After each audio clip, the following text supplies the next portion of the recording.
ಇನ್ನು ನೆನ್ನೆ ಜೈಲಿಗೆ ಹೋಗೋ ಮೊದಲು ಮಗನನ್ನ ನೋಡಿ ಹೋಗಿದ್ದಾರಂತೆ ದರ್ಶನ್ ಸರೆಂಡರ್ ಆಗ್ತಾರೆ ಅಂತ ಪೊಲೀಸರು ಒಂದು ಕಡೆ ಕಾಯ್ತಾ ಇದ್ರು.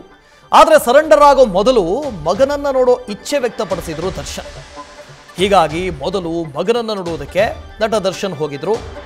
ಮಗನನ್ನ ನೋಡೋದಕ್ಕೆ ದರ್ಶನ್ ಅವರನ್ನ ನಟ ಧನ್ವೀರ್ ಕರ್ಕೊಂಡು ಹೋಗಿದ್ರು ಅಪಾರ್ಟ್ಮೆಂಟ್ಗೆ, ವಿಜಯಲಕ್ಷ್ಮಿ ಅವರ ಅಪಾರ್ಟ್ಮೆಂಟ್ಗೆ.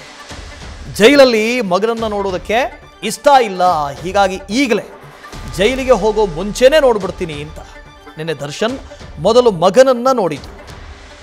ಒಂದು ಕಡೆ ಪೊಲೀಸರು ಕಾಯ್ತಾ ಇದ್ರು, ಬರ್ತಾರೆ ದರ್ಶನ್ ಅಂತ. ಆದರೆ ಮಗನನ್ನ ನೋಡೋದಕ್ಕೆ ಹೋಗಿದ್ರಂತೆ. ಸಂದೇಶ್ ಇದ್ರ ಬಗ್ಗೆ ಡೀಟೇಲ್ಸ್ ಕೊಡ್ತಾ ಹೋಗ್ತಾರೆ, ಲೈವ್ನಲ್ಲಿ ಜಾಯ್ನ್ ಆಗ್ತಾ ಇದ್ದಾರೆ. ಸಂದೇಶ್, ನಿನ್ನೆ ಪವಿತ್ರ ಗೌಡ ಅವ್ರನ್ನ ಅರೆಸ್ಟ್ ಮಾಡಿದ್ರು ಪೊಲೀಸರು, ಜೊತೆಗೆ ದರ್ಶನ್ ಎಲ್ಲಿದ್ದಾರೆ ಅಂತ ಕಾಯೋದಕ್ಕೆ ಶುರು ಮಾಡಿದ್ರು. ತಮಿಳ್ನಾಡಿಗೆ ಹೋದ್ರಂತೆ ಅಂತ ಒಂದು ಮಾಹಿತಿ ಬಂದಿತ್ತು. ನೋಡಿದ್ರೆ ಅವರು ಧನ್ವೀರ್ ಅವರ ಜೊತೆಗೆ ಹೋಗಿದ್ರು ಅಪಾರ್ಟ್ಮೆಂಟಿಗೆ. ಗೊತ್ತಾಗಿದ್ದೇನು ಅಂದರೆ ಮಗನನ್ನ ನೋಡೋದಕ್ಕೆ ಹೋಗಿದ್ದಾರೆ ಅಂತ. ಡೀಟೇಲ್ಸ್ ಕೊಡ್ತಾ ಹೋಗೋದಾದ್ರೆ, ವಸುದೇವ್, ಯಾವಾಗ ಸುಪ್ರೀಂ ಕೋರ್ಟ್ನಲ್ಲಿ ಜಾಮೀನು ರದ್ದಾದ ನಂತರ ದರ್ಶನ್ ಅವ್ರಿಗಾಗಿ ಪೊಲೀಸರು ಹುಡುಕಾಟವನ್ನು ಆರಂಭ ಮಾಡ್ತಾರೆ.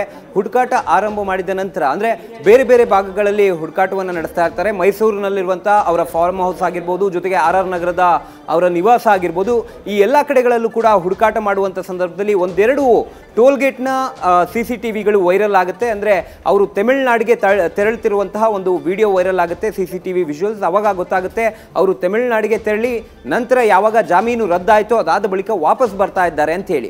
ವಾಪಸ್ ಬರ್ತಿರುವಂಥ ಸಂದರ್ಭದಲ್ಲಿ ಜೊತೆಯಲ್ಲೇ ಧನ್ವೀರ್ ಅವರು ಕೂಡ ಇದ್ದಾರೆ ಅಂತ ಹೇಳಿ ಪೊಲೀಸರು ಕೂಡ ಅವ್ರನ್ನ ಕಾಂಟ್ಯಾಕ್ಟ್ ಮಾಡೋದಕ್ಕೆ ಪ್ರಯತ್ನ ಪಡ್ತಾರೆ. ಈ ಸಂದರ್ಭದಲ್ಲಿ ಧನ್ವೀರ್ ಕೂಡ ಕೆಲವೊಂದು ಡೈವರ್ಟ್ ಅನ್ನ ಮಾಡ್ತಾರೆ. ಅಂದರೆ ನೇರವಾಗಿ ದರ್ಶನ್ ಅವರನ್ನ ಪೊಲೀಸರ ಬಳಿ ಕರ್ಕೊಂಡು ಹೋಗಬೇಕು ಅಂತಿರ್ತಾರೆ. ಆದರೆ ಪೊಲೀಸರ ಬಳಿ ಹೋಗಿ ಸರೆಂಡರ್ ಆಗಬೇಕು ಅಂತಿದ್ದವರು ದರ್ಶನ್ ಅವರು ಒಂದು ಮಾತನ್ನ ಹೇಳ್ತಾರೆ, ಜೈಲಲ್ಲಿ ಮತ್ತೆ ನನ್ನ ಮಗನನ್ನ ನೋಡೋದಕ್ಕೆ ನನಗೆ ಇಷ್ಟ ಇಲ್ಲ, ಹಾಗಾಗಿ ನನ್ನ ಮಗನನ್ನ ಮನೆಯಲ್ಲೇ ನೋಡ್ತೀನಿ, ಜೈಲಿಗೆ ಮತ್ತೆ ಆತ ಬರೋದು ಬೇಡ, ಅಂದರೆ ಜೈಲಿಗೆ ಎಂಟ್ರಿ ಹಾಕಿ ಅಲ್ಲಿ ನನ್ನನ್ನು ಮಾತನಾಡಿಸೋದು ಬೇಡ, ಅಂದರೆ ನನ್ನ ಮಗ ಜೈಲಿನ ಬಳಿಗೆ ಬರೋದು ಬೇಡ, ಇದು ನನಗೆ ಕ್ಲೋಸ್ ಆಗಲಿ ಅನ್ನೋ ಒಂದು ಮಾತನ್ನು ಹೇಳಿ ಮಗನನ್ನು ನೋಡಲೇಬೇಕು ಅನ್ನೋ ಒಂದು ಇಂಗಿತವನ್ನು ವ್ಯಕ್ತಪಡಿಸ್ತಾರೆ. ಆ ಕಾರಣಕ್ಕಾಗಿ ಧನ್ವೀರ್ ಪೊಲೀಸರಿಗೆ ಸರಿಯಾದ ಮಾಹಿತಿಯನ್ನು ನೀಡದೆ ಏಕಾಏಕಿ ಹೊಸಕೆರೆ ಹಳ್ಳಿಯಲ್ಲಿರುವಂಥ ವಿಜಯಲಕ್ಷ್ಮಿ ಅವರ ಒಂದು ಫ್ಲ್ಯಾಟ್ಗೆ ತೆರಳ್ತಾರೆ.